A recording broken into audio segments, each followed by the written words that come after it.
Hey, Robert, very good to see you after a year of not seeing you. Me too.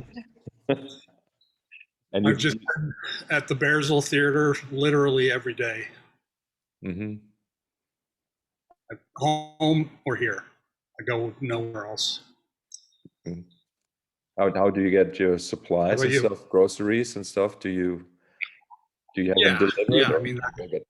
that's actually I have been getting into the delivery thing. Uh-huh. So Yeah, me too, actually.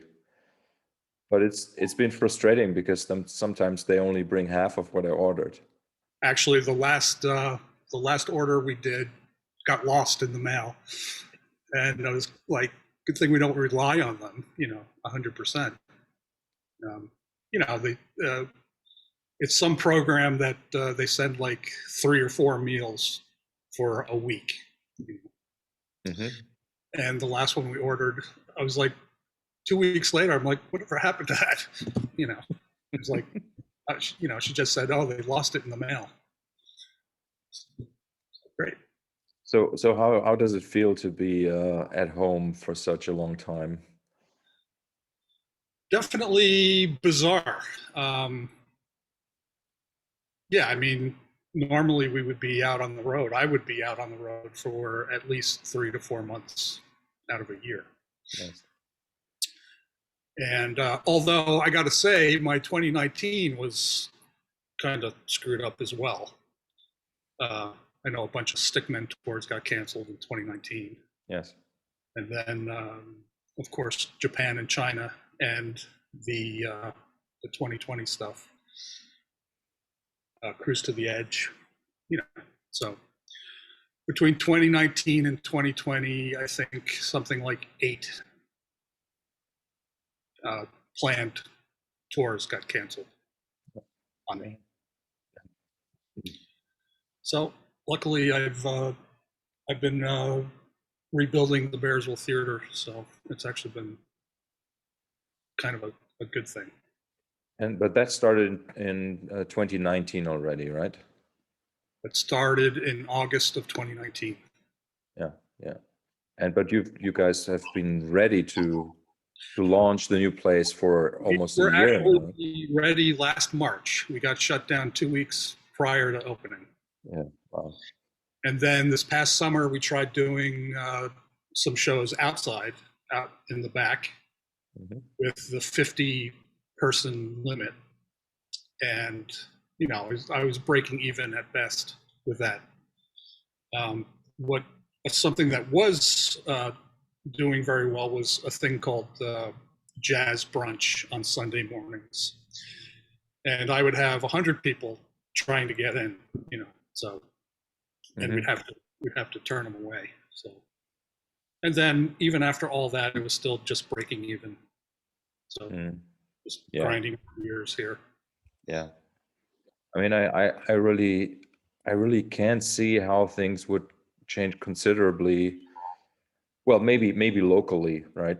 For you, things will get better soon, but like the global situation with the touring, I can't see that coming back, at least not Well, I this mean, year. for this place to break even, I need to put thousands of people into the building, Yes. and I can't do that.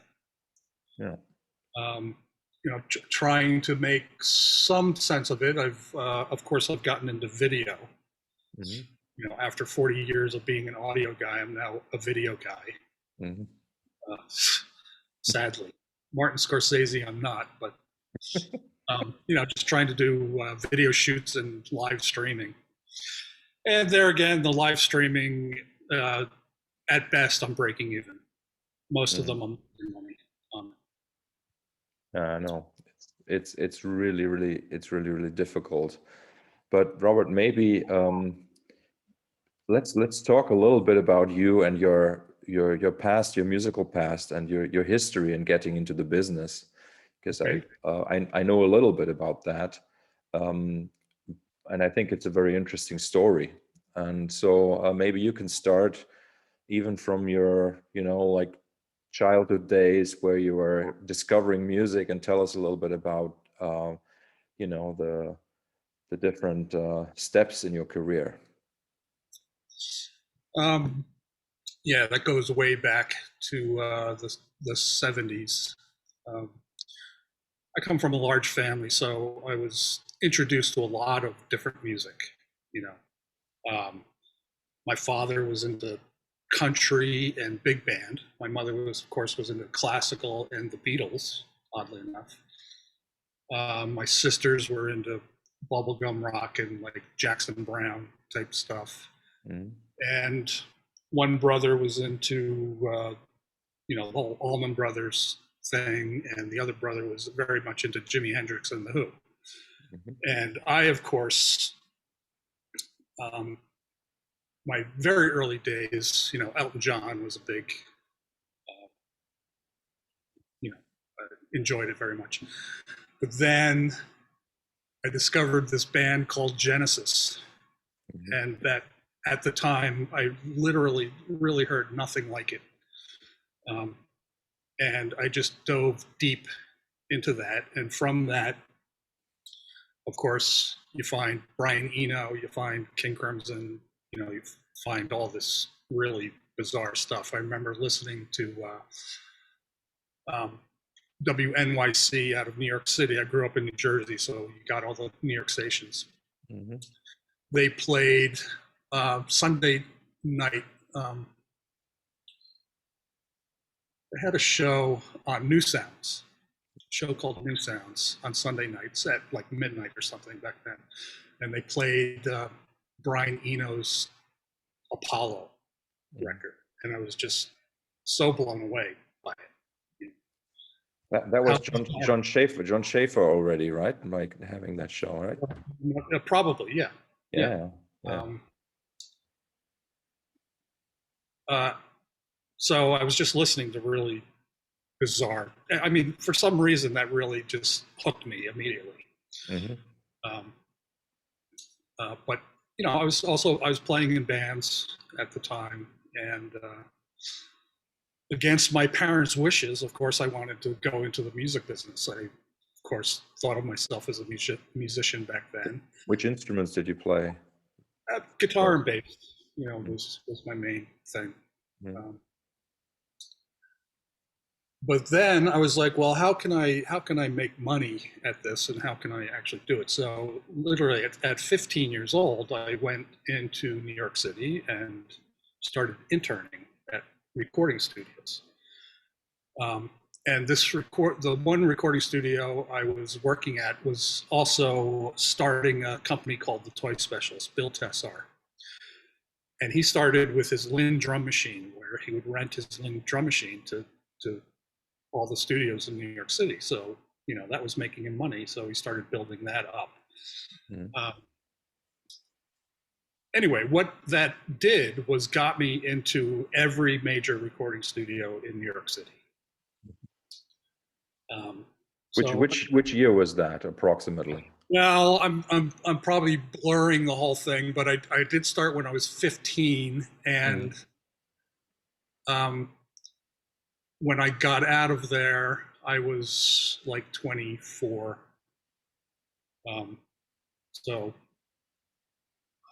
Yeah, roughly 10 years. So basically the 80s, right then? Yes. Yeah. 80. Yeah. So 1988, I came to Bearsville Studios. Okay. Here in Woodstock. Mm-hmm. And I worked there for 5 years. That was 1988. In 1989, we opened the Bearsville Theater. So I was working during the day over at the studio, and on the weekends doing shows at the Bearsville Theater.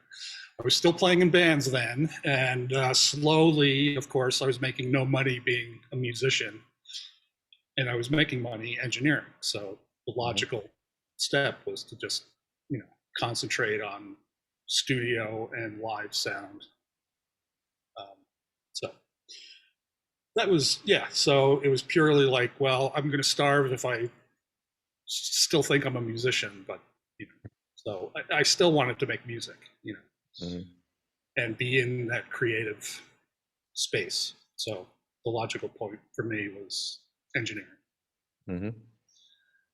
So again, breezing through the whole thing, I think I left Bearsville Studios in '94, and I just immediately started working with all the locals as far as recording.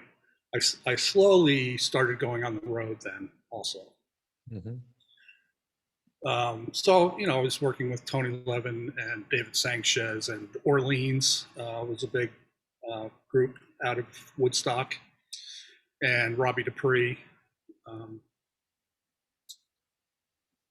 so it just kind of took off, you know, from there. So just steadily, just keeping at it, you know. So it's a good 25 years that you've been working on the road as a live sound engineer. Yes, absolutely.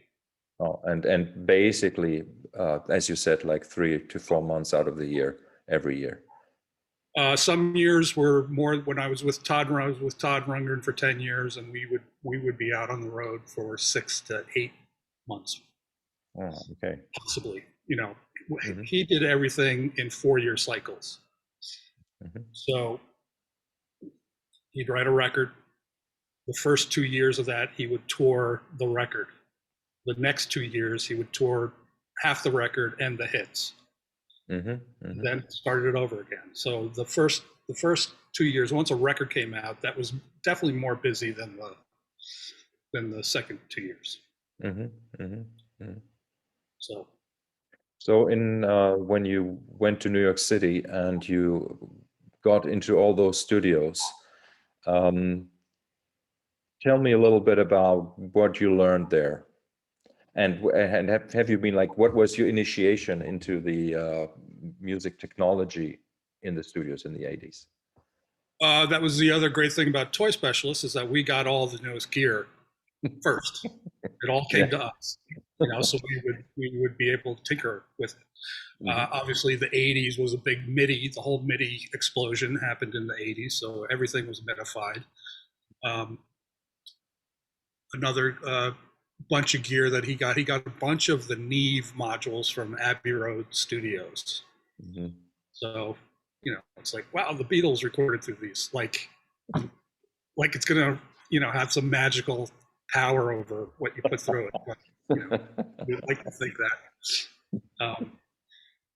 But yeah, I think we got the first digital mixing board Mm-hmm. from Yamaha, and it was only it was a 12-channel digital console, and that was the biggest thing that they had. Um, yeah, so that was like 1984, 85, I think. Oh, oh. Yeah, for me, you know, Robert, because I'm only a few years younger than you, but I think those years make all the difference because I was too young to really understand what happened when things went from analog to digital, like, you know. And like, yes, I was sort of like the meaty thing. I was around to Right. understand that that was happening, but in like the real stuff that was happening in studios, I had no idea. And I remember just reading the liner notes back then, you know, just Yeah. like in '87 was still like analog recording with Dolby SR or something like Right. that, right? Like really great sounding records. SR was spectral recording. What do you know? Okay, so what does that mean? Was I there don't like know. a filter on it, or Whatever it is, the problem with it is that you had to have that rack in order to play it back on anything. You couldn't just go to any other studio. You had to actually have that in the I chain. see, I see, I But see. they had two separate things. You know, they had two different versions of their thing. So if you had the wrong, if you didn't have if you recorded with SR and you didn't have SR, then it wouldn't work. Okay, Um, okay. But I but think I think those records sounded great though. Like that was like the time of a really beautiful sound, and you already like on the side of the automation and MIDI, right? You already had like the next generation or what was about to come already represented there, right. and so it was kind of like an overlap of technologies at that time. I of course am dealing with interns these days that have never even seen a tape machine. Mm.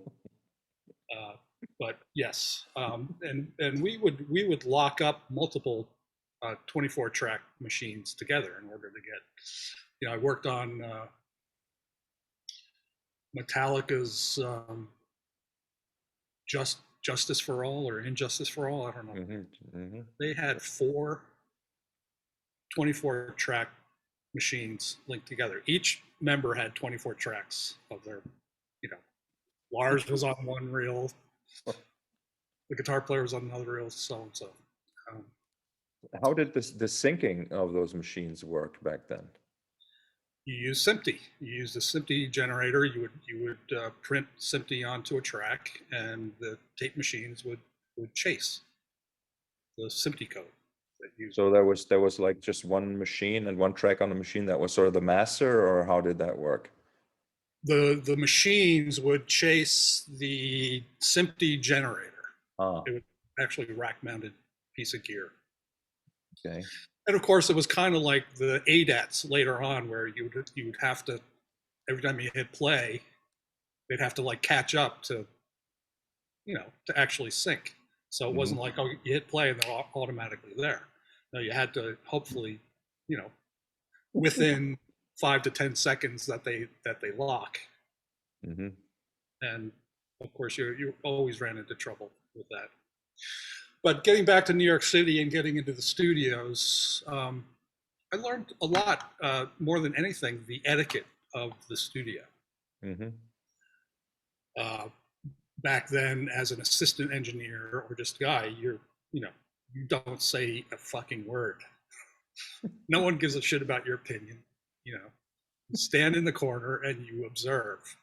And yeah, that's definitely the way it was. But I would be seeing Bob Clearmountain. I'd be seeing the guys making these great records. It's just a fly on the wall type thing. So yeah, you did learn a lot. I guess it's like probably the best kind of education you can get, right? Absolutely. In a way. Absolutely. Again, I bring up interns that go to these recording schools and they have no idea. I mean, they can't possibly teach the real world.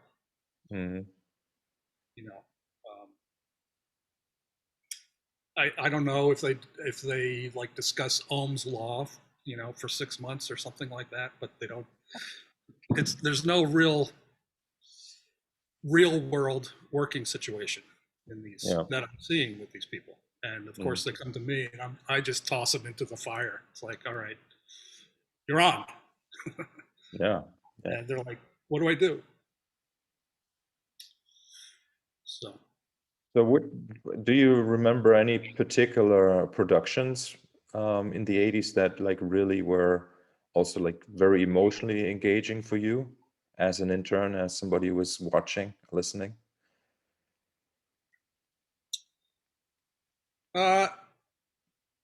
Well, a couple exciting things for me back then. We were transferring all the original Rolling Stones 3-track recordings to digital back then. So that was really exciting. Again, it was working with the engineers that could actually teach me something. Yeah, I actually don't remember. So let me ask you about that. So the Stones, you said that those were 3-track recordings? Yes, they were 3-track recordings. It was a microphone on the singer, a microphone on the band, and a microphone in the room. Wow. That was it. But this is that technology, like Nat King Cole, all those recordings were 3-track recordings. Probably the early Sinatra, Columbia stuff was probably 3-track recording. Yeah. Is that a technique that you ever used for recording, like something as downsized? Actually, I have. I've done a couple recordings where we we did, you know, the idea was we're not going to multi-track this thing. We are just doing a live take, Mm-hmm. and yeah, we want the mix essentially done. Mm-hmm. Yes, I have put that into practice a couple times. It's, Mm-hmm. you know, of course, having the multi-track stuff, you can manipulate it however you like, and you know, I think it was some interesting results with it, but um, yeah, I have put it into practice.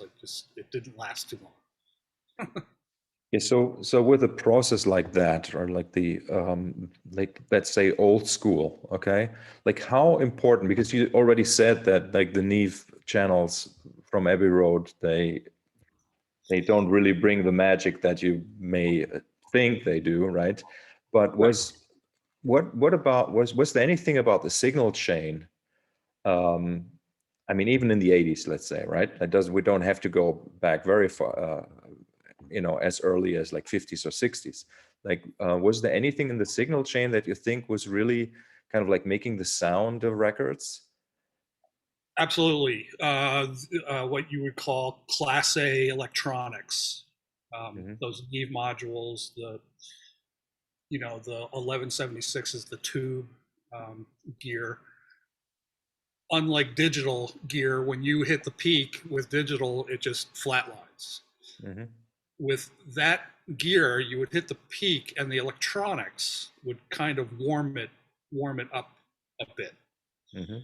So yes, that did affect the actual audio, which is why you would, preferably like a Neve mic pre going into a tube or a Class A electronic limiter or compressor. Um, a prime example is listen to John Lennon on Twist and Shout. Hmm.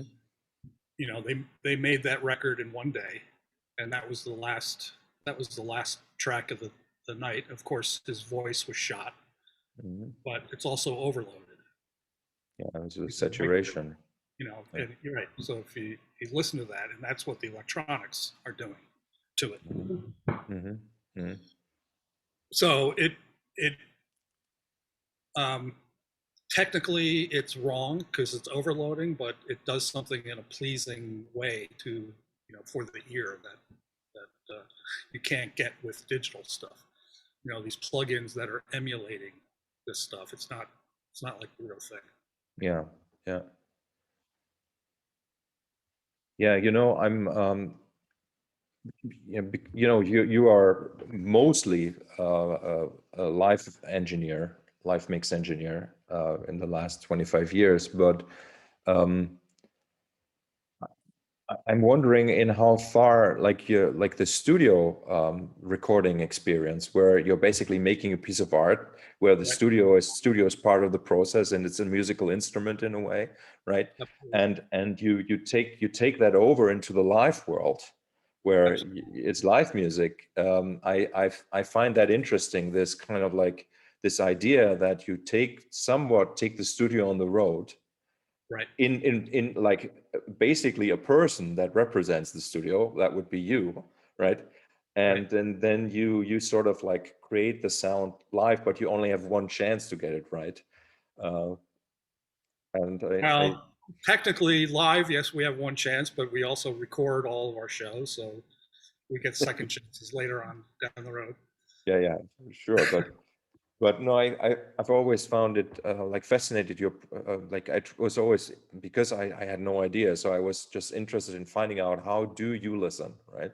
Because that and over the years, watching you and obviously listening to the music you play to tune the systems, Right. was very interesting. And then at some point I realized, okay, maybe I should ask Robert what he's actually listening for in these tracks. And then I asked you about that one XTC track, Green Man, right?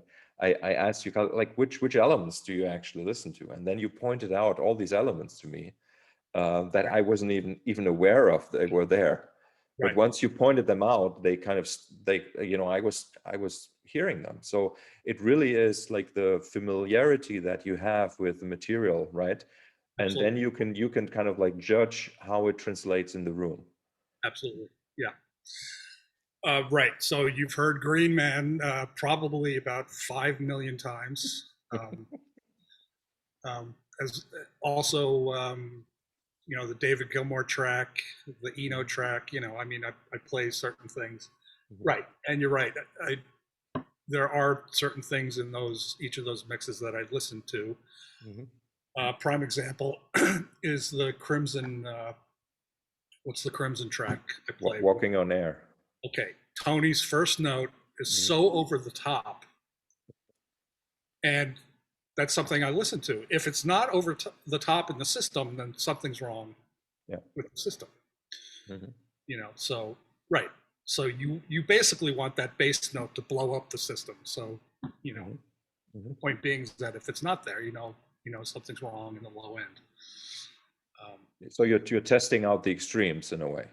Like, Yes. Also with the Eno track, I think there was this really high pitched chime or something. I Mhm. think that was the one thing that you had never realized it was there, and I was like, well, Mhm. I pointed it out. It's like this thing. It's like 8K, Mhm. and a lot of systems can't translate that. So again, you're just listening for it. But yeah, the Green Man thing for me is like a perfectly mixed track.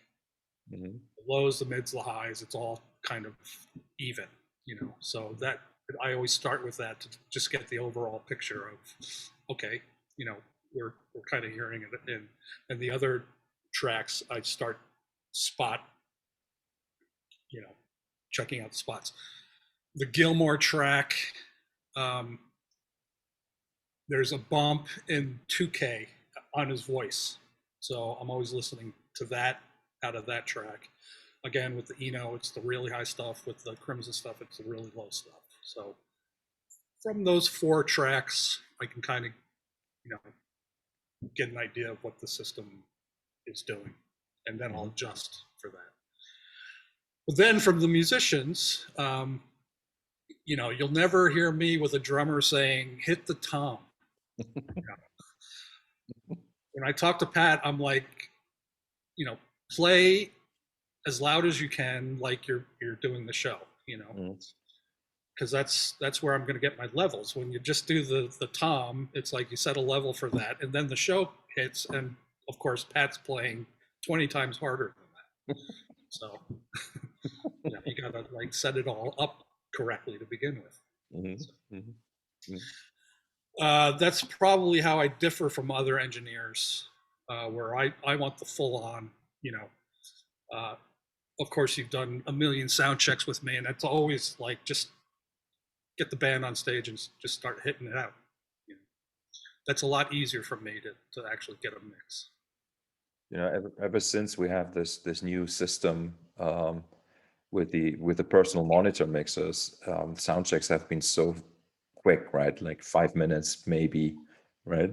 I mean, that's up to you guys. I personally don't need a sound check Hmm. as long as I can run my music. You know, Hmm. otherwise it's all set up as from the rehearsals, pretty much. Yeah, Stick. yeah. So, so is there like what do you think is your, just from your perspective, the main contribution that you're making to the actual music as you mix? I mean, for me, it's obvious, right? I know that you're kind of like the fourth guy who plays, right? Right. And as I said, as the guy who uses the technology to bring the music alive, and you have the faders, right? And so what is your, I mean, what is your mindset there? I mean, what really do you want um, music to do to the audience? There again, unlike other engineers, I think it's very much a performance for me. I'm dealing with what the band is delivering to me Mhm. and trying to translate that into the room. Mhm. Uh, I don't mix safely. You know, Hmm. don't, if something like level 5, that's supposed to bash you over the head. Hmm. It's not supposed to be a Steely Dan track. You know what I mean? So I'm not going to mix it like a Steely Dan track. Hmm.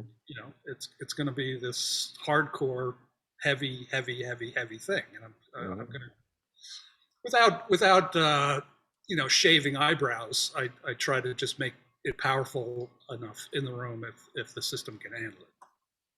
And so let me just in that moment of wanting the music to have that impact, which elements of the mix do you control then? Is it only the fader, like the volume fader at that point, or is there like which elements do you touch?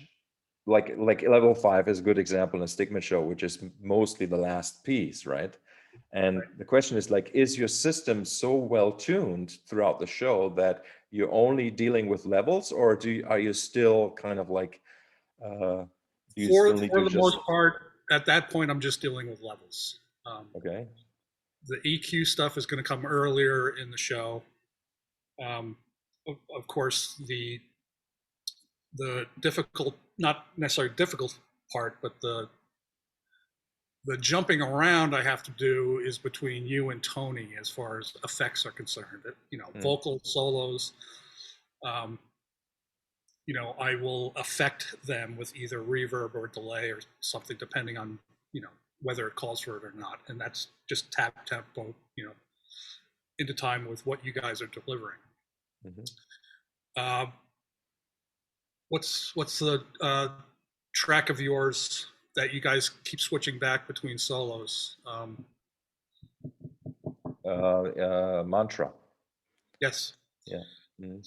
I have to do a little bit of dancing on that one, in Yeah. order to like Mm. in order to shut off. If you're doing a solo and then Tony comes right in on something without, I have to turn yours off and turn his on, kind of Mm. thing, Mm. while making adjustments volume wise. Mhm. So going from guitar to bass. So you come out of a solo. If you go to bass and your effect is still on, then it's obviously going to affect that. Sure, So sure. yeah, that's a little bit of dancing that goes Yeah. around on that. But for the most part, it's pretty well tuned. So yeah, I am dealing with groups, and Mhm. with Stickmen, I do. They're called DCAs on the Midas stuff, but the main drum kit will be controlled by one fader. The toms are separate, controlled by another fader. Okay. Then of course Why Tony's low why end. why is that? Why are the toms separate? Because some tunes I want the toms louder. Okay. I want to be able to just take the toms and push them like. Sorry, I'm brain dead. Another one of yours. Um, dun, dun, dun, dun, dun. The one I always ask you for. We do it in sound check. Cusp. Cusp. Yeah, yeah, I mean, those toms need to be up front. yeah, So yeah, yeah. yeah. Okay, I see, I see. So something like that. Yeah. Um, Tony's low end is one thing. Tony's high end is another thing. Your stereo, and then it's vocals from everyone and effects. So Yeah. yeah, those are all separately controlled that I could just take the group up or take it down. Um, So in Other the than that, I'd have to go into individual channels. Yeah, I was going to ask about that. So the individual channels, is there anything special at all in the signal path, or is it just the pure mixer channel? Do you run a compressor at all? Yes, compressors on the vocals, Hmm. compressor on Tony's low end, Okay. gates on the toms sometimes. Okay. Okay. Then of course it's just EQ, of course, for all the toms. I mean all the drums. Yeah. I'm a big fan of high pass filters. Mm-hmm. So, with the snare drum and the toms, and of course all the metal stuff, I'll put high pass filters as well as the vocals because that'll get out the popping sound. Um, your stuff, your stereo mix, I don't really do anything to. It's kind of just flat and Yeah. stereo. Mm-hmm. There's a high pass filter on Tony's top end, Mm-hmm. cut off at 300 Mm-hmm. cycles. Mm-hmm. The snare top is like 130. The snare bottom is 100. Okay. Toms, I'll do like 120, 120 on the higher toms, 100 on the mid toms, and then 80 on the lower stuff. And Mm-hmm. then hi hat and the overheads all go up to 300. Mm-hmm. Wow. So basically, all that low end, schmutz gets rid of all Yeah. this. Yeah. And with Pat and Tony, like with the way they interact rhythmically, right, with the bass and the kick drum, and um, is there any usually, like, do you have to solve like this traditional problem that people talk about when talking about recorded music, right, where you have to get the bass and the kick to sit well together? Do you actually deal with that at all with them, in the situation of? Live thing is a little bit different than the recording stuff. Uh, Yes. I of course mix my drums pretty loud, Hmm. really Yeah. loud. Yes. It's, especially with Stickman. Basically, as long as I have Pat just driving down the middle, I Yeah. can do anything with you guys. You can come and go. Pat's the consistent thing. Just drives it straight through, and then so that kick drum is pretty in your face. Yeah, so there is no like masking going on that has any relevance, right? No, and it also it depends on each song as far as where Tony's low end is going to sit. Yeah. So, and of course, it's deceiving with what we consider low end, where the stick is really not low end. It's really mid. Mm-hmm. Yeah. It's really mid range. Yeah. So the kick is actually giving us the low end. Yeah. You know, but that's always been the deceiving part with the stick. Everyone thinks it's this low end thing, but it's really the attack. The attack in the mid range is really what you want to hear out of that thing. Yeah. Yeah. So, well, maybe one more question. So if you're working with subs, or if the system has subs, do you usually send a separate signal to the subs? Yes, if I can. Mm-hmm. Of course, every system is different, but yes, if I can, I do. And then I'm just sending the kick and uh, low end from you, Mm-hmm. um, and low end from Tony. From But Tony, yeah. again, it's deceiving. It's not as low as everyone thinks. Yeah. The Yeah. stick. Yeah. Yeah. And I'm sending just. I mean, if it's tuned correctly, it's either 80 or 100 cycles. So anything below that, I see. I see. really the oomph. Yeah. Yeah. Yeah. Yeah. Yeah. Yeah. And then the sub itself kind of like brings out the low frequencies in the signal that are probably even not that loud. So it's like an EQ Right. in a way, right? Again, Pat has in level 5, he hits some boosh thing. Yeah. Like most systems, you don't hear it, but really good systems, if you send it correctly, that will just rattle the room. It's really great, you know. Uh, it is. Okay, so like here's a question I've always been curious about, and don't think I ever asked you about this. So if like we're on a tour and we play 25 shows or even 30, and you listen to the same songs every night, um, and I'm not assuming that we're super consistent in how we play those tunes. No, No, and which I like. say it again. Which I like. Yeah. I'll give you an example of Hmm. I did a tour with Joe Jackson and Todd Rundgren together Hmm. with a string quartet, and they're both great. Joe is great, but he played the show so consistently every single time, whereas Todd, Todd would come out and either fall flat on his face or have like the most amazing show you'd ever heard in your life, just because of how he goes about it. Which for me was so much more exciting. Of course, if it sucked, then it's like, oops, well, we tried, you know. But other nights it would just be like so amazing. Whereas if you saw the first show from Joe and the last show from Joe, they were great, but they were exactly the same. I get that also with you guys. You don't play the same thing. As Bill Bruford would say, never the same way once. Um, which is also why I always asked for improvs. Hmm.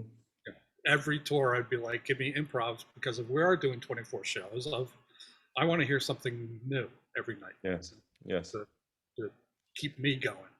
Okay. So what about the tunes, the pieces that are more consistent, like Cuss, for example, the piece that we already mentioned? It kind of like the way we don't vary it that much in terms of the parts. But what I'm interested in is like the quality. Let's even just call it the quality of the performance that we Right. deliver, right? Right. And I'm wondering in how far you can and you have an influence on sort of saving our ass, let's say.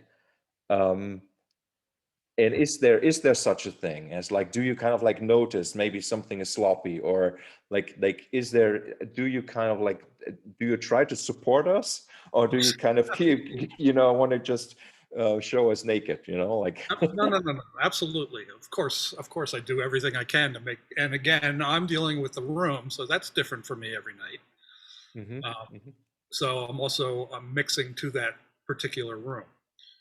All right, so that's going to be different. I would imagine for you guys with the in ears, it's probably very pretty similar. pretty consistent, yeah. Yeah, so I'm still dealing with different size rooms and different systems. So I'm trying to get as much as I can out of that and delivering for a particular room. So yeah, absolutely. I don't what's that cartoon of this great thing where it's the last night the mixer is working and he's turning up the suck button on the console. So anyway, it's a classic. No, I absolutely do everything I can to make the show sound good, and I'm doing it not only for the audience, but I'm also doing it for me. You know, I can't have it sounding like shit. You Sure, for sure. Hey, do you remember on the South America tour, and I can't remember now which place it was, but there was this cardboard PA, and I like literally like speakers made out of cardboard. Do you remember that? know, no, No? did it Um, work? What was it? yeah, well, you came to me and you told me that they were made of cardboard, and then at the end of the show or after the show, you came to me and said that actually sounded pretty good. It was a place we had never not been before. Um, can't remember now. Um, I'll have to look it up, but Yeah, it was I just, that has always been fascinating to me. Like I remember there was this one show in Dresden that we had where the place had burned down, and they booked us into some other place, and we came into it. There was a really nice stage. Everything was, it was a great stage, and then they told us, no, you're playing in the back room. right, And then we went there, and there was just like a PA which was off to the side of the stage. right. Remember that? And Yes, and remember that. because only recently I found that show, a bootleg of that show. It sounds sounds awesome. I mean, like the energy is unbelievable. Yeah, yeah. And I've always admired, like, I would get so frustrated with having to deal with like these shitty situations, but you just make the best out of them. I've been doing it for so long, and I find it a challenge. I've worked on probably the shittiest systems all over the world, so it's actually what's informed me to do what I do, and probably why I get through tweaking the system as fast as I do, just because I've done it so many times on it. Yeah, So, what's that story of that triangular room with somebody flipping burgers next to you? that was uh, that was actually in Cleveland. That was a Rory Block tour, and yeah, that's one for the book. Um, it was like this restaurant diner type situation. Why we were playing there, I had no idea, but literally the Mackie console was set up in the kitchen next to a guy flipping burgers, and I had to stick my head through a square in the wall and look down, to see and hear the band. And of course, I'm getting singed by burger grease, and half the console is just covered in grease, and it's just like, wow. Talk about Spinal Tap. And that's where living the dream comes from. I would say to myself, living the dream, when shit like that would happen. Yes. I could be working at a, supermarket. So, yeah. Yeah, so like, there's couple of records and like tours that you worked on that I didn't know that you worked on them, that they were kind of like big for me, like the Bruford Levin thing, right? The upper extremities. You were the main and the only engineer, right, on that tour. Yes. Yes. And actually, the live Blue Nights record was mixed in my living room on my first blue and white G3 with my first, uh, uh, it was version 4 of Logic. Mm-hmm. And this is back when eMagic owned the company. Mm-hmm. And I dragged my rack of ADATs out on the road, and basically any venue that I could actually somehow plug in, I would record the show. Mm-hmm. And from that, we went through it all, and basically, the record is what it is. But yeah, that was all ADAT recorded stuff mixed on Logic on a blue and white G3 that had 9 gigs of, Wow. of space, and Mm-hmm. we're like, wow, that's huge. So that was like 32 tracks of ADAT, or No, that was 24 tracks of ADATs. so three machines. Yeah. But that was the only way we could do it. They couldn't afford to go into the studio to do it, so it was like that was the project that actually got me into the computer stuff. Yeah, yeah. So, but on ADAT, what was how much did a tape take? How long? Like 45 minutes or 120 25 or minutes. 120 100, minutes. 120? So it was perfect for recording shows then. Yes. Okay. And I mean, a lot of them I would swap them out, throw new tapes in. Yeah, because those shows were, uh, yeah, I mean, they were easily 2 hour shows, 2 to Mhm. 2.5 hour shows. Mhm. Yeah, that was And fun. and those just because I can't really remember those ADAT tapes, were those just plain VHS tapes, or was it something special? Yes, they were VHS tapes. So it wasn't that expensive to record then. Well, I mean, the system cost me $6,000 back then. Yeah. So the tape, no. they probably didn't cost that much, but Yeah. and that was 16-bit. Hmm. I think it was 48K, 16-bit 48K. Yeah, I wanted to ask that about the 3-track Rolling Stones stuff that you guys digitized. Do you remember what the sampling rate was back then in the 80s? I don't. It was all new to me. Even I think I think we ended up. I forget even. I think we ended up recording it onto beta Hmm. tapes with a PCM converter. Hmm. That's going way back. I don't remember any of it. Yeah, no, I'm just curious, but I guess it was at least CD quality, right? Yes. Must have been, right? Yeah, yeah, yeah. Yeah. I remember Andrew Loog Oldham was in the studio with us. So I don't know if you know who he is. I He's don't the know who he is. early producer of the Rolling Stones. Okay.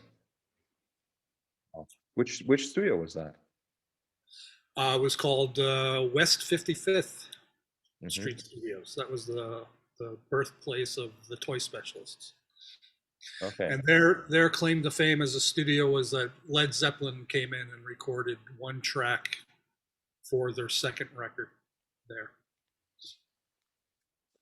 They were famous because of one track. Well, the studio was famous Yes, because of I know. Yeah, yeah, yeah. And so, yeah, I would like to talk more about the what started with playing or working with Tony.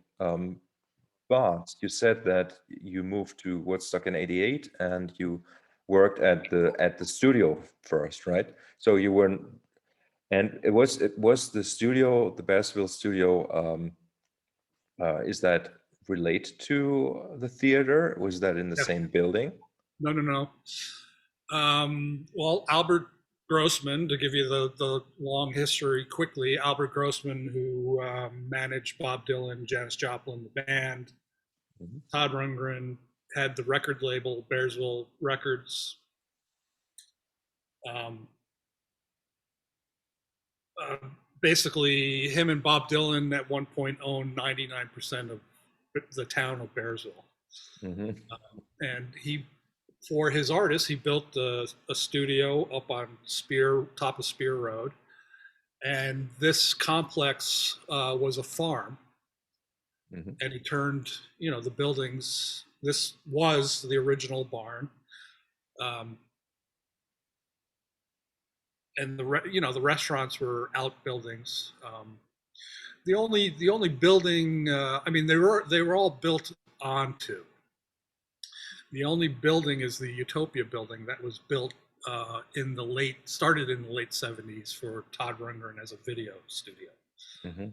Um, but the theater itself was literally raised. They dug out the basement, put the basement in, brought it back down, and of course the lounge is an extension. The stage is actually an extension. If you've been on that stage, if you looked up at the proscenium from your standpoint, there's an outside window.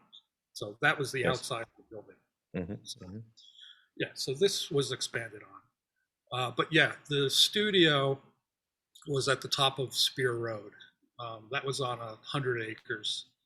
That had two working studios in the main building, and then there was what was called the Turtle Creek Barn, which was also a recording studio and uh, housing for the artists. So Mhm. on top of all that, he also had like 5 houses where the artists would stay. Mhm. So it's basically you come up for a month or two and you camp in and do your record. So you come and work. I mean, the theater itself was never, from Albert's point of view, never intended for public consumption. He was using it to showcase his artists Ah, I see. Mhm. to industry Mhm. professionals. Mhm. And of course, he died before it was finished. I opened it with Sally Grossman, his widow, in 1989. Mhm. She opened it for tax reasons. So it was never really completed back then. In '89, it was because it was just like do the absolute minimum we have to do to get the thing open. And so, just to understand correctly, so you basically kind of started to work or be at the studio as an engineer or as an intern or whatever, I don't know. I was an assistant engineer and a technical engineer. So Okay. And basically, if you weren't on a session, you were back in the shop trying to fix things and you know educating yourself on electronics and that yeah. sort of thing. And then pretty quickly you kind of got drawn into opening the theater, Yeah. and then I you was the only one. Sally's like, offered it to everyone at the studio, and everyone's like, I don't do that. And I was like, I'll do that. And about a year later, they all got pissed off at me because I was making an extra $500 a week, working at the theater. So they're like, how come I'm not doing that? It's like, well, you didn't want it. So, and then that went for how many years? I was out of here by '94. Mm-hmm. And, again, started uh, doing some studio work and really started touring by that point. What was the first artist you toured with? It was actually Robbie Dupree. Yeah. Mm-hmm. He had a hit song called "Steal Away" um, in the '80s, and I mean it's a great track. But he's always had great musicians. He's a great R&B artist. He's a big fan of Paul Butterfield, but his bands are always fantastic. Mm-hmm. I did one record at that time with him, and the band was Robbie, Tony Levin, Steve Gadd, and John Hall on Mm-hmm. guitar. Mm-hmm. And they cut that record in 2 days Mm-hmm. because it was just like, I mean, that level of musicianship, it was like 2 takes tops for anything. It was done. Mm-hmm.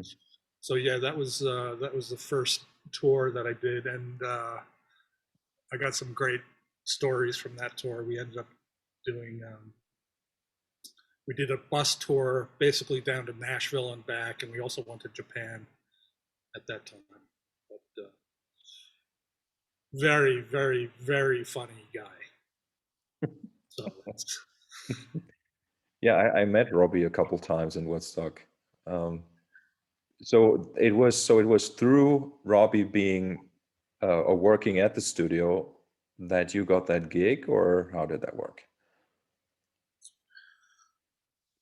how did I get the gig? Well, I did work with him at the studio, but I met him again at a restaurant bar later on, and we hung out that night and we just clicked. The humor was sickening, and we just became fast friends of like, this guy is hilarious, and I was cracking him up, and so anyway, he'd also seen me working at the theater, so he knew I could do this, and he brought Okay. me in on Mm-hmm. that. And very similar with all the guys I work with in town. I think Robbie probably did introduce me to Orleans, how I got that gig. But David Sanchez and Tony Levin I'd worked with separately on other projects, but again, they'd all seen me at the theater with whatever show that they came to, and at least knew I could do it. So Tony's well, the first time you worked with Tony, was that actually the Bruford Levin upper extremities, or For live, I mean for his project, for live, his project. I've worked on studio stuff with him. oh, okay. Actually, my first session was Anderson, Bruford, Wakeman, Howe. Oh, really? That's when I first met Tony, and I Wow. had no idea that he lived in town here. And that was recorded at Bassville Studio, It was or mixed. It was mixed at Bearsville. what? Yeah, Who was the engineer mixing it? Richard Thompson, Michael Barbiero. Okay, and Their claim to fame at the time was Guns N' Roses' Appetite for Destruction. So they were like the hot mixers at the moment. interesting. And who was the producer again? I think it was a British guy, right? Well, the only guy I worked with was John Anderson. It was Yeah. basically my job to take care of John Anderson. Mm-hmm. There was no producer in the studio at that time. Interesting. Yeah, because I really think that record sounds interesting. It's I mean, kind of a really, really cool in between worlds kind of Yeah. sound. Well, a lot of it was MIDI, Mhm. programming. Mhm. Yeah. And of course, Bill's all electronic drums and Mhm. yeah, pretty weird. I mean, I love the record, but definitely not as organic as you would expect a Yes record to be. Yeah, but you know Anyway, that. I had no idea Tony lived in town, and I was uh, the front door was this big glass door, right in the coffee area. Basically, you walk into the building into a coffee area, and then it would split off into the studios and the offices. And I'm basically having a cup of coffee standing at the front door, and then this motorcycle pulls up with his back to me. Parks, pulls his helmet off, and it's some bald guy, and he turns around. It's Tony Levin. I'm like, holy crap! Yeah. And my first words to Tony were, I'm gonna, because he's like, I let him in, and he's like, how you doing? Do you know where Studio B is? And I literally, like, my only starstruck moment ever was with Tony Levin. And Amazing. of course, he'd been there 100 times already working, so he knew exactly where Studio B was. But Hey, I was literally so surprised that I was just like mumbling at the guy. So of course, his first impression of me was like I'm some asshole that can't speak. So hey, that's one of those fine moments. I'm not sure if you know that, but I had uh, one of an important event in my life was actually making a phone call to Woodstock to Trey Gunn when they were recording the Sylvian Fripp thing, because I bought my first stick from Trey. Right. And back then I didn't have email. It was Right. at the end of '92. So, and I was 19, Right. having to make a phone call to a studio in the US, as a German boy. Dreamland Studios. It was probably Dreamland Studios, yes. And that was very, very exciting, and everything worked. And I, like, just a few months later, I had the stick, so that was good. I was wondering, did you when Crimson first rehearsed and recorded in Woodstock for the Room EP, I think it was. Were you aware of it, or were you involved, or? I was aware of it. I was not involved in that. I was involved in an earlier week or so of sessions with Trey and Jerry Marotta. Yeah. Not many people know Jerry Marotta. I don't know if he was in Crimson, but I think Robert was checking him out to see if he would be a fit. So it was Robert, Trey, Jerry, Tony. It might have been Adrian, maybe not, but Mm-hmm. yeah, we spent about a week doing that, and then roughly 6 to 12 months later, they came back to the same studio. That was Applehead Studios that we did that in. But I was working. I was not able to do those sessions. Do you have any recollection of those sessions with Jerry? Like, if there was any material rehearsed that was later recorded? I mean, did they play Vroom or something like that. Do you know? No idea. Yeah. No idea.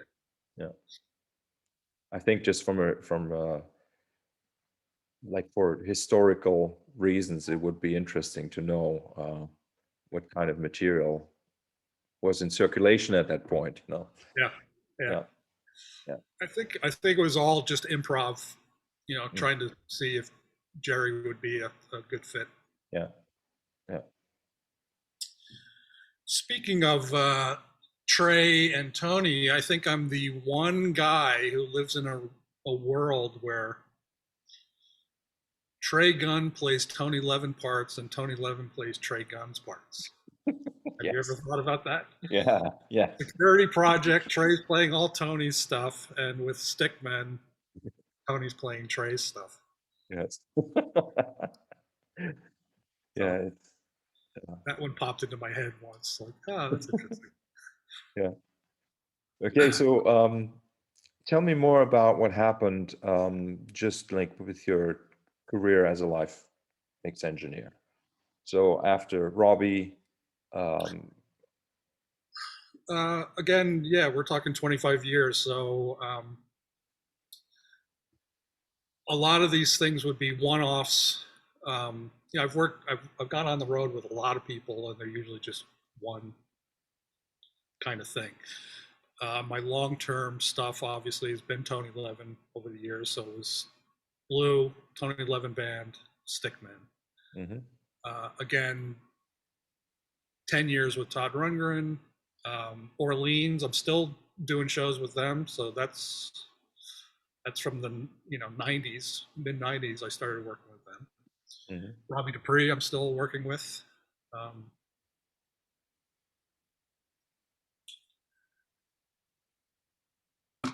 Donna Lewis, I've been working with, yeah, since the 90s. We just did a week-long video shoot here of her. I think it's a 25-year anniversary of her debut record. So we did the whole record live. mhm, Gail Ann Dorsey on bass, Doug Ewell on drums, Harvey Jones on keyboards, Bowie's guitarist, um, Jerry yeah, Jerry, Jerry yes, Leonard, yeah, Jerry Leonard on guitar. mhm. Great band. So that was a lot of fun. So So I mean, with yeah, so again, it's like 2-year cycles. If you look at every 2 years, these things just keep coming back around. So mm, obviously, Security Project. I know I did Trey Gunn's first, the early days with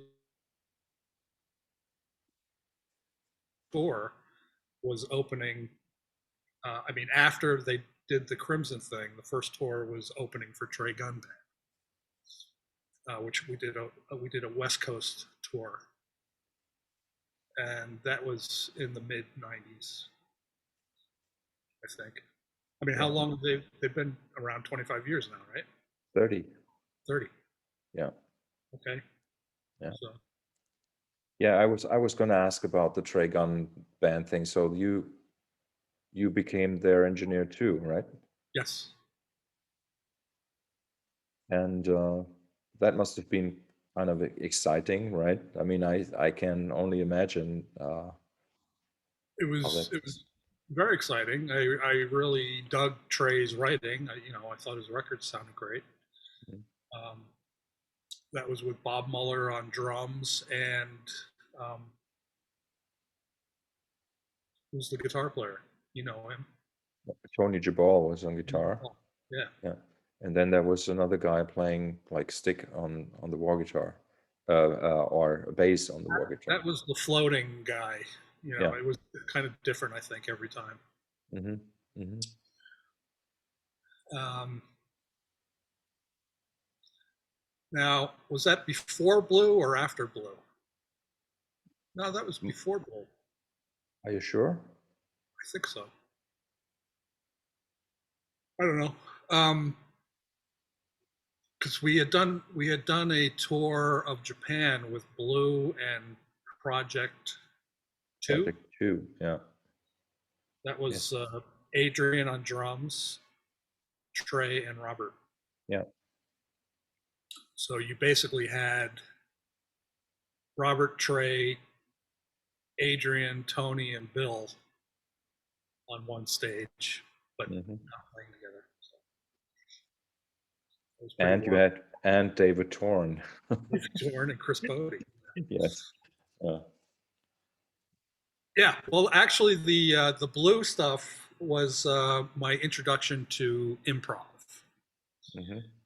and I just loved it immediately. You know, it's like, oh, we get to create now.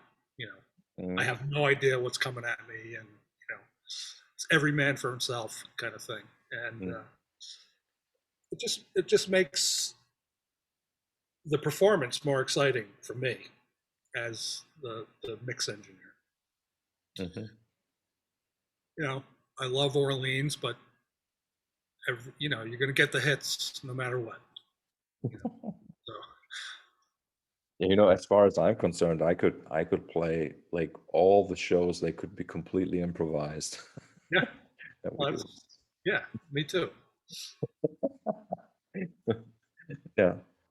Um, yeah. So let's just talk a little bit about like let's say not so much about the music aspect of being on the road, but just the mere uh, work. Well, I only started touring like on this level with Stickman like 10 years ago. It was 10 years ago that I joined, and that we had the first tour together in Argentina, where I think in Tucumán, where like it was like the morning after the first show was when the van doors at the back opened and our stuff flew out, right?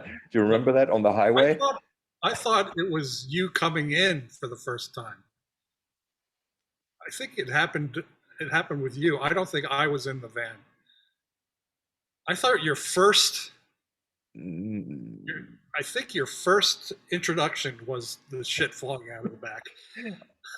maybe, or yeah, probably. I can't remember. I thought it was the morning after the show, but maybe you're right. It might have been. I don't know. No, maybe you're right.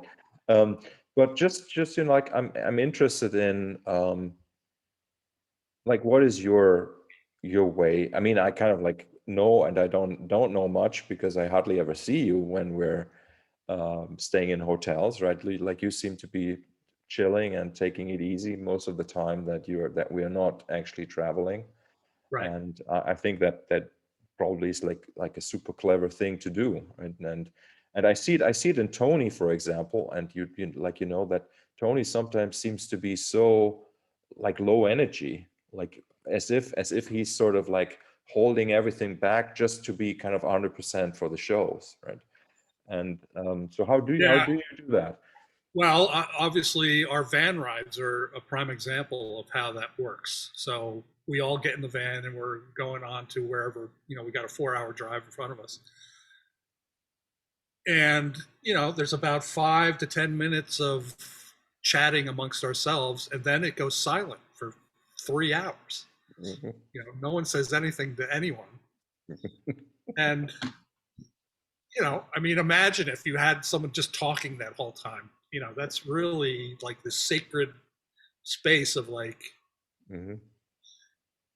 everyone chill, everyone relax, because Mhm. yeah, I mean, imagine the amount of work you'd have to do. I mean, it was with yeah, if you had someone in the van that just was constantly engaging in a conversation, and actually Tony's the first one that he's going to crack. Mhm. He's gonna just like lose it and just tell the person to shut up. You know, Yes. but it's like everyone goes into their own world at that point. Either you're sleeping or you're on your laptop or you're listening to music in your own world. So yeah, everyone kind of deals with it in their own way. Robert, for me, meeting you, and I mean you, Pat and Tony, but also in particular you, for me, it was like the first couple years or more even was really like an internship. And I took it like that. And also just musically, because I didn't really have any idea where I stood, right? Had no idea what my standing was, just in terms even of my musicianship, or even like I didn't know what I was able to contribute, let's say. So like the Right. first couple of years, I just tried to do a job that was like so that they could shine, right? That was sort of like my idea. So to be like a Right. Right. Right. supportive, Right. right? And but then like as the side effect of just being there with you and like seeing how you do things, and like the, like you say, and this you just used the words sacred space. I think that's really something I mean, I was always a guy who respected that. I mean, like, I'm that kind of person, but just seeing it in action and seeing how powerful it is to kind of respect everybody's like privacy and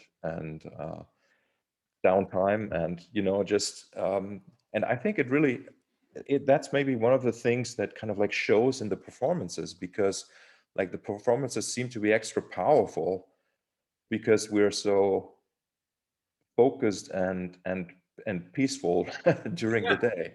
Yeah. Absolutely. So from a lot of that time, 2010 to 2015, I was also operating the Bearsville Theater. So any time that I had off, I had to deal with this place. So I was just online most of the time. Um, trying to deal with whatever. Um, so maybe that's why I wasn't socializing as much, or But yeah, other Yeah, times it'd just be like, I'm tired, I'm going to bed, kind of thing. yeah.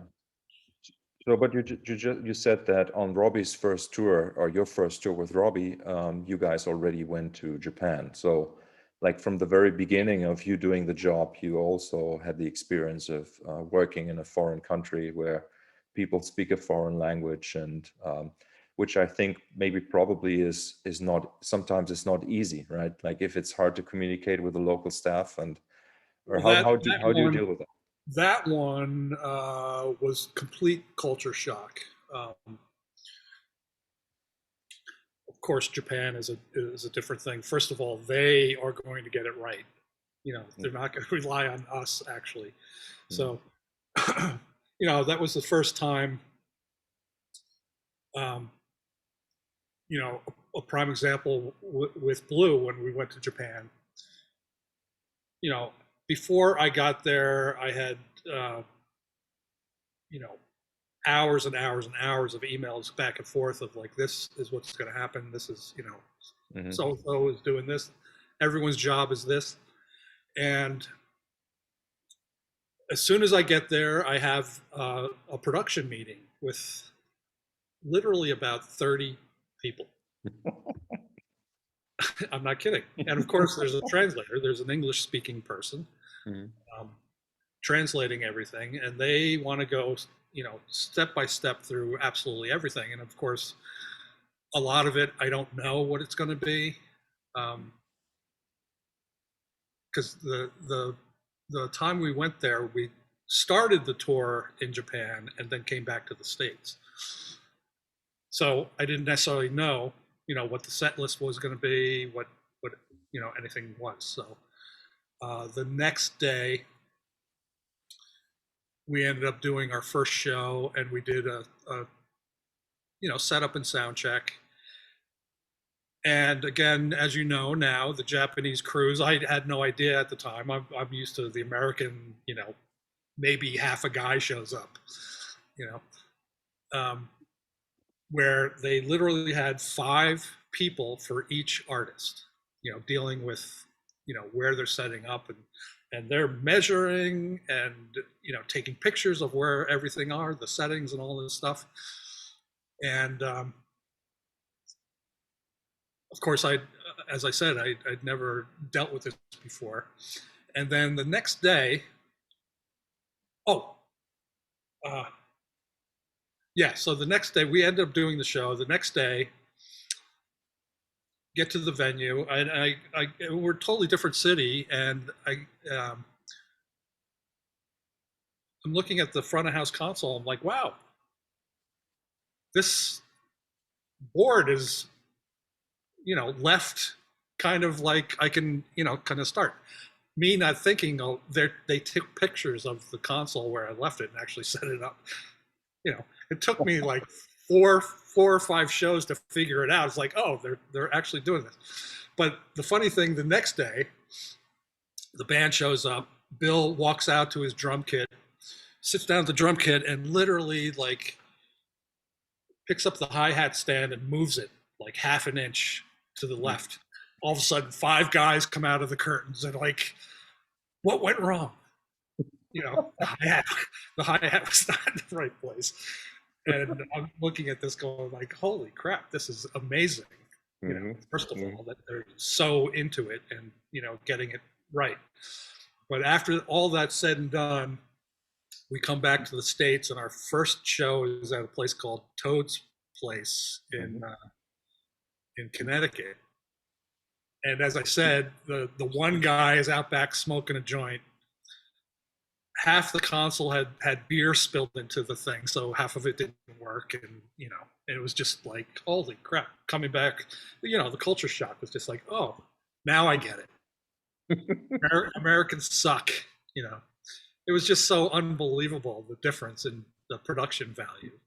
So yeah. So getting back to it, Japan is not really a good example because they go so over the top. Making it correct, making it right. I'm trying to think where do you remember Australia? Was any of that wacky? It was super wacky. Okay, so yeah, like everybody seems to be a slacker. Yeah, okay. Like so that we had to deal with. All right. Right. Okay. And I remember that one show, I can't remember now. Maybe it was Sydney. That was like the longest sound check we ever had. Like nothing worked, and like cables were missing, and we were still sound checking at 8:30. Right. And that was really not a good show. All right. Well, there you go. You answered your own question. So yeah. Yeah, I think it's different in every place. I think we've been really lucky. Most people want to be there. They want to be there to take part. Yes. And maybe they don't look at it as a chore or something. But the one place, who was that with? What's actually happened to me in Scotland on a Todd Rundgren tour that I could not understand a fucking word coming out of the guy's mouth. He was speaking English, but I couldn't understand it. And also, what's the area in between northern Spain and France? Basque country. Basque.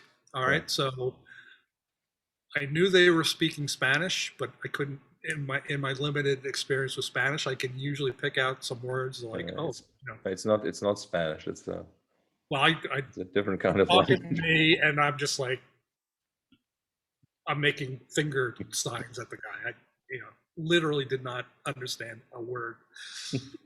But it was funny in Scotland. The guy's speaking English, but it was so fast, so rapid fire that I was just like, I don't get it. So that's like trying to put a show on and trying to explain stuff.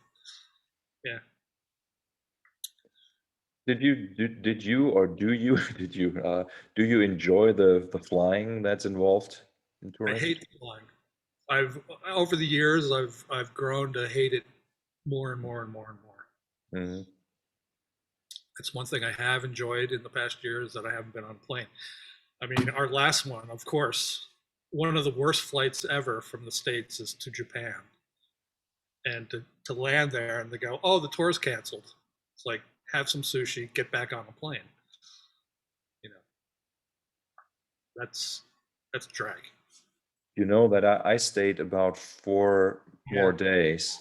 And when I left Narita Airport, the airport was empty.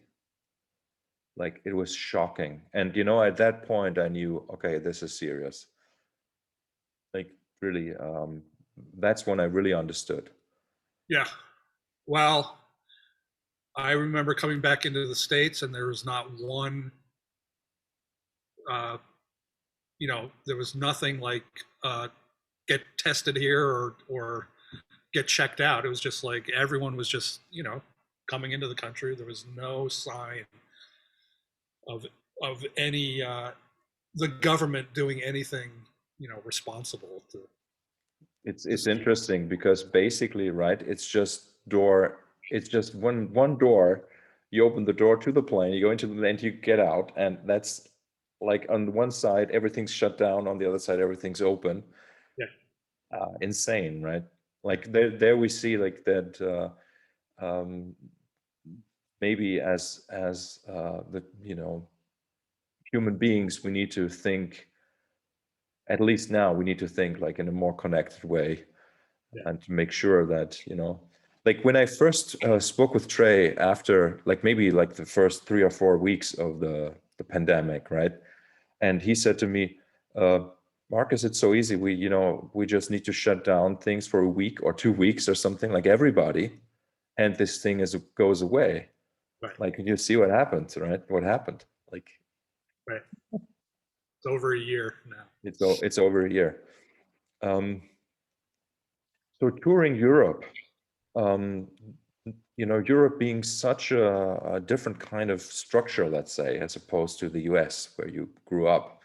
So you have so many different cultures in a really small space, and you basically you get on the van, and like 3 hours later you're in a completely different Right. climate and Right. very very different people, um, and like remember like we play a show uh, southern Italy, and then next day we play in in Norway, right, or something like that. Yeah. Um, how is that for an American actually to get to know the well, I don't know. I mean, it's just such a different for me as a European coming to the US. What is exciting and what is special about it is the fact that the history is not that old, right? Like and it has all this kind of like this um, a certain kind of openness, right? And but you having an Italian name and probably like an Italian family, right? That I don't. Do you know when your family came over from Europe? I do. Well, on my father's side, um, my great great great grandfather came over from a ship out of Germany, Ah, um, and he was a wine importer from Gemme, mm-hmm, which is northwest Italy. mm-hmm, mm-hmm. Um, I mean, I have the date written down. There's actually an article in a book about the guy, in a wine book of all things. Mm-hmm. Yeah. Um, um, yeah, so I guess it was the 1800s sometime. So maybe a stupid question, but do you feel like anything that's familiar when you're in Italy? Do you feel any Well, connection? oddly enough, the only time I've had like, what you would consider an outer body experience is when I flew into England for the first time. Mm-hmm. For some reason, I was like, something like came over me, and I just did this DNA 23andMe thing a Mm-hmm. while ago, and it turns out that I'm like 75% English Mm-hmm. and like 5% Italian. Yeah, yeah. So, I don't know if that was a factor or anything. So yeah, I mean, I've had it going into England, but again, this was before I knew of the English blood. So Interesting. Interesting. And I was always like, I sunburn in 15 minutes if I'm out in the sun. How can this be if I'm Italian? you know. Yeah, yeah, yeah, yeah, yeah. So Yeah, for me, it's interesting because sometimes when I meet people on the road, and even like in South America or in the US, and I feel that there's like something where I can't just quite put my finger on it. There's a certain kind of like vibe I get, right? And it doesn't. It's nothing specific that I can name, but right. sometimes really it turns out that those people have German ancestors. Oh, really? Wow. Yeah, yeah. So I've noticed that a couple times, or more than a couple times, that there is like some sort of, and I don't know how that works because I basically don't even believe in this idea that we're separate, right? You Well, know? that's what I'm saying. I don't believe it either, but I'm telling you, this happened to me. And Yeah. again, this was before. I always thought it. I was of Italian Irish descent, but when I flew into England, this thing happened. Mm-hmm, mm-hmm, mm-hmm. So yes, of course, years later, I find out that I'm, the majority of my blood is actually English. So I don't know. I can't explain it. But getting back to the other thing, as far as traveling, we're actually in a lucky, fortunate place because most of the people we meet are fans, and they're Mm-hmm, inviting mm-hmm. to us. They want us there, and it's not like if I was traveling on my own. I'm sure it would be much different. You know, also on that very first show in Tucumán in Argentina with you guys. Um, Before the show, like maybe at 4 in the afternoon, 4 or 5 in the afternoon, after sound check, Tony asked me to go. Well, I can't even remember he asked me, but we went to a coffee bar that was really like right next to the venue, Right? and um, it was fascinating because like obviously the people and like the old lady that was serving us in that place had no idea who Tony Levin was. So he was a nobody, right? He was a nobody. And then, like we went back in, and Tony said to me, "Okay, Marcus, tonight here in the lobby, there's going to be like the signing after the show, and you tell me what you think tomorrow, right?" Because he already knew what was going to happen, and I Yeah, yeah, had no idea, yeah. So then that was like it was like one of those evenings where like 300 people wanted an autograph, and like was crazy. And you know what? I didn't have a Sharpie.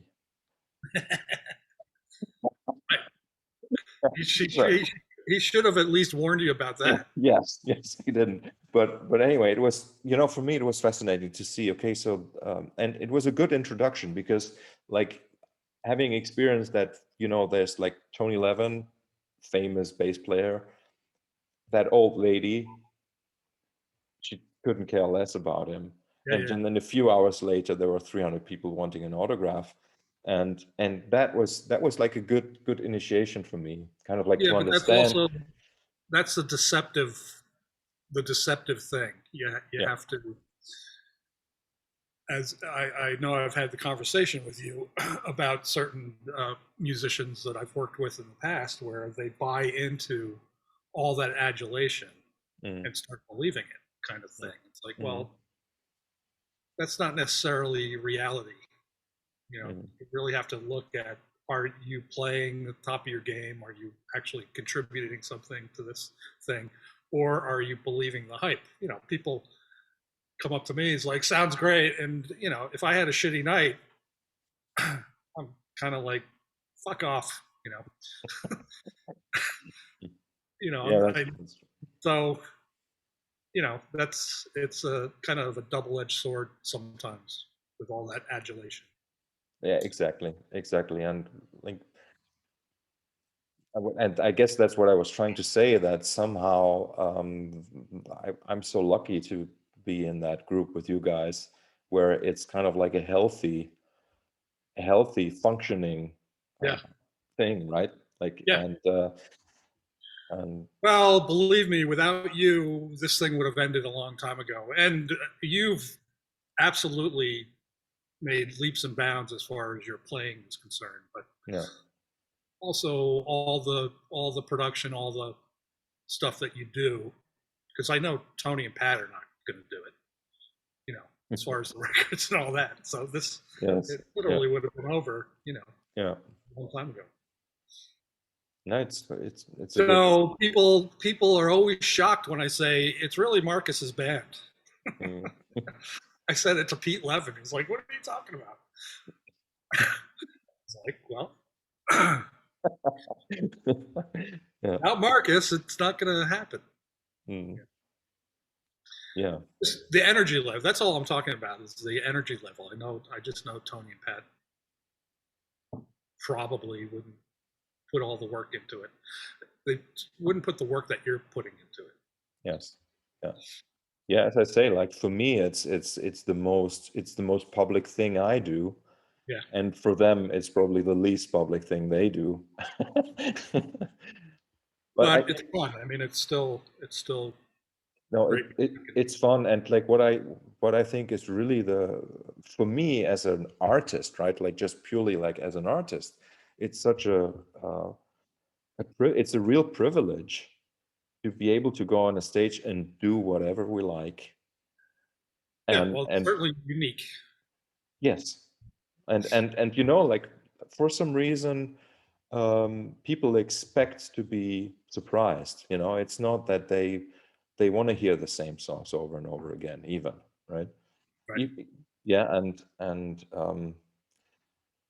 and even though this what I'm going to say now is maybe wrong, but to me, I always get this image because when I first became aware of Tony, that was because of his bass playing on on Peter Gabriel's record, and that was so big over here, at least, like immensely big, that I still kind of like, I'm grateful for the mix engineer to decide to make Tony's bass that loud on that record. Right. Like in a way, it's like all these factors coming together. There's this great record that really defines what a bass can do in a pop production, right? And Yeah. being artistic and being out front and being full of character, and all of that has been projected onto Tony, and like he's also great because he really is that way, right? So it's and so I thank the God of so for the for Well, the opportunity. even before that, I mean, the bass and drums are such a big part of Peter Gabriel's music. For me, it goes way before so. Um, Yeah. Exposure for me probably Hmm. was like, who's the bass player? You know, um, With you being a Genesis fan, were you a Genesis fan before Gabriel left the band or after. after? So okay. Well, he left in '74. Uh, 74, 75, which I would have been uh, 11 years old, 12 years old when that Yeah. happened. But yeah, directly led me to Peter's solo career. And yeah, all of a sudden the bass is mixed louder Hmm. in these recordings. Yes. Yes. And did And then, of course, Peter's third record, which is the melting face one with no cymbals. It was just and all stick. It was like, mhm, wow, this is amazing stuff. And then Discipline came out. You yes.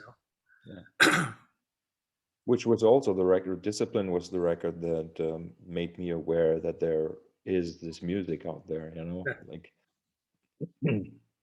um, so with Genesis and Gabriel, are those still related in your mind? Like the music, is that it's two different absolutely not. lineages? No, no. Absolutely not.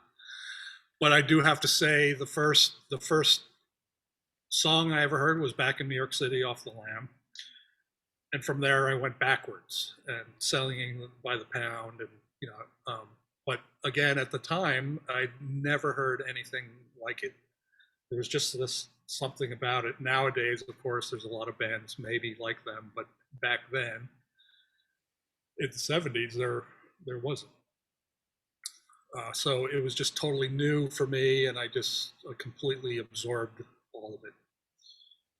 Um, and yeah, so it was interesting that I started with the Lamb, worked backwards. With King Crimson, started with Discipline and worked backwards. Hmm. And with Gabriel, I could only go forward since he only had maybe one or two records out at the time. Hmm. Uh, but it was the Eno stuff that really threw me. Yeah, good that you're mentioning, because like maybe we've already talked over 90 minutes, but let's maybe to finish off the conversation, let's talk about your music.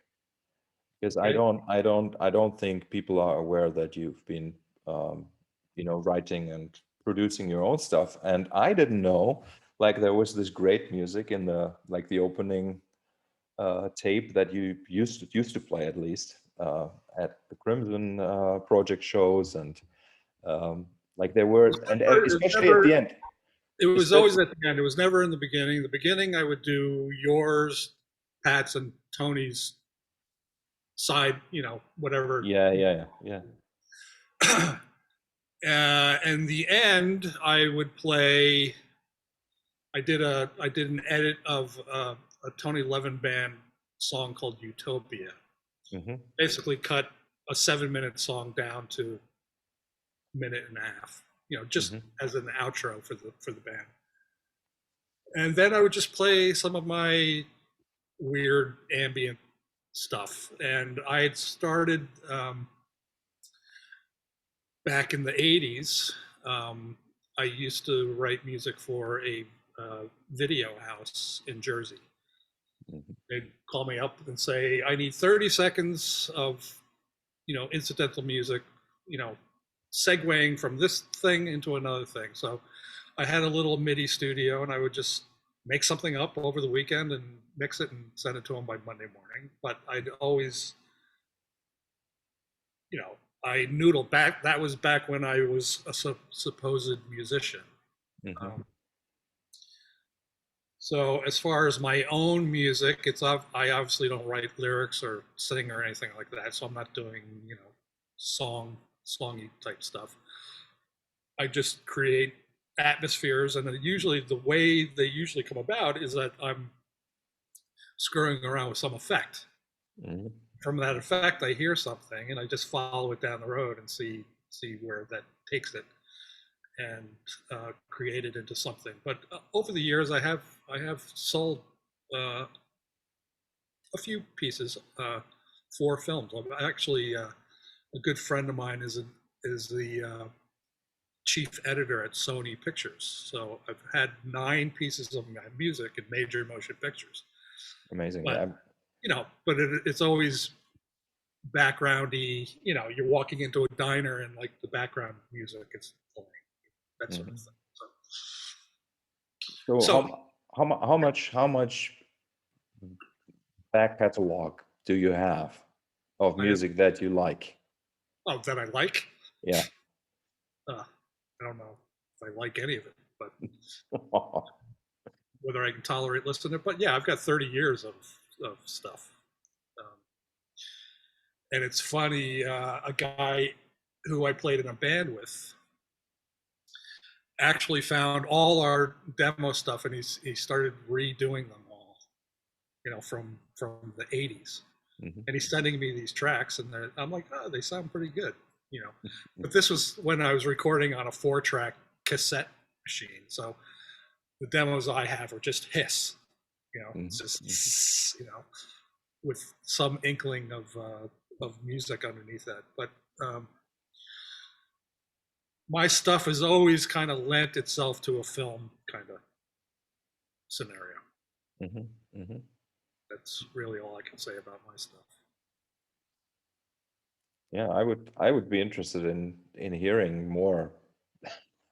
It's a lot of Someday. ambient stuff. It's a lot of droning things. I did a oh, back then it was what is a 90-minute. I filled up 90 minutes worth of music for an art installation, Hmm. and so the installation included two um, what would they be called?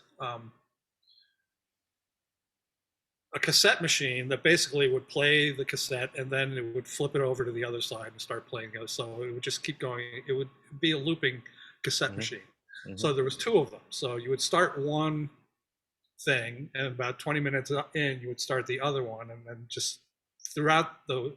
This was going on for like 2 weeks. This Hmm. installation, Hmm. and so that was just looping over and over and over, as background ambient music for this thing. So there's lots of weird stuff like that, Yeah. which I You know, enjoy doing.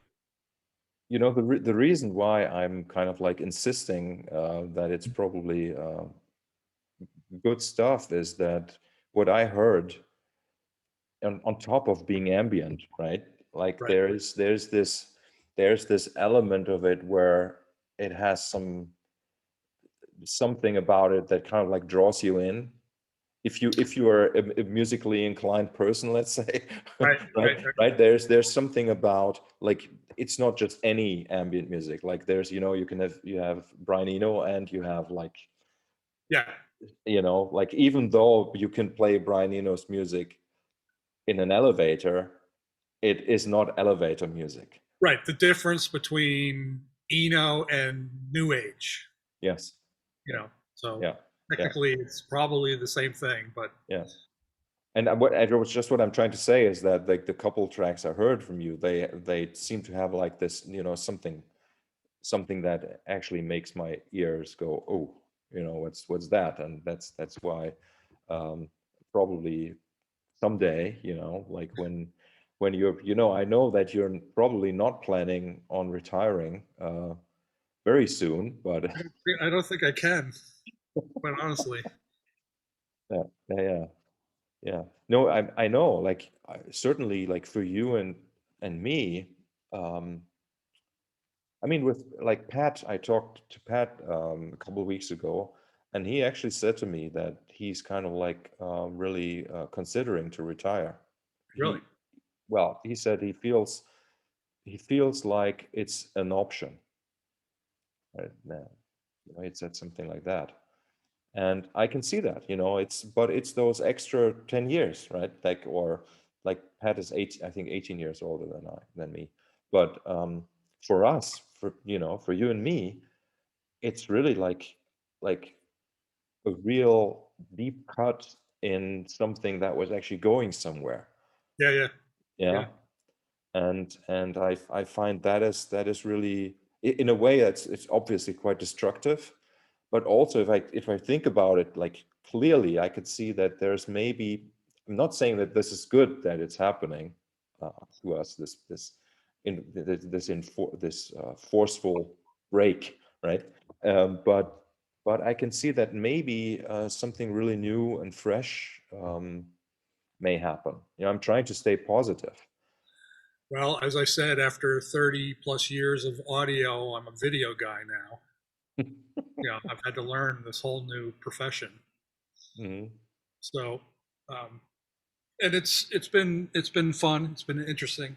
Um, but yeah, I've had to really just totally dive in and figure something else out. You know, since I can't get people in the building, so it's the only way I can make any money here. Yeah. So are you doing streaming shows? Been doing streaming, and I'm trying to do more camera shoots, multi-camera Hmm. video shoots. Hmm. Um, let me see if you can see this. Yes. Oh.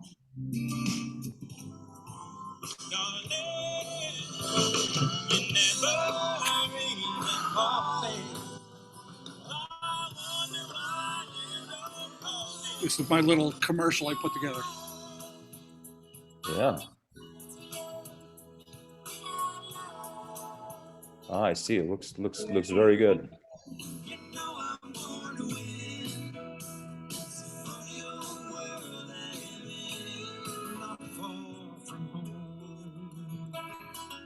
So this is the stuff I've been able to do with no audiences. Yeah.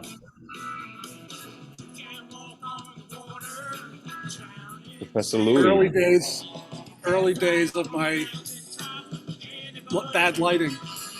I see. Yeah,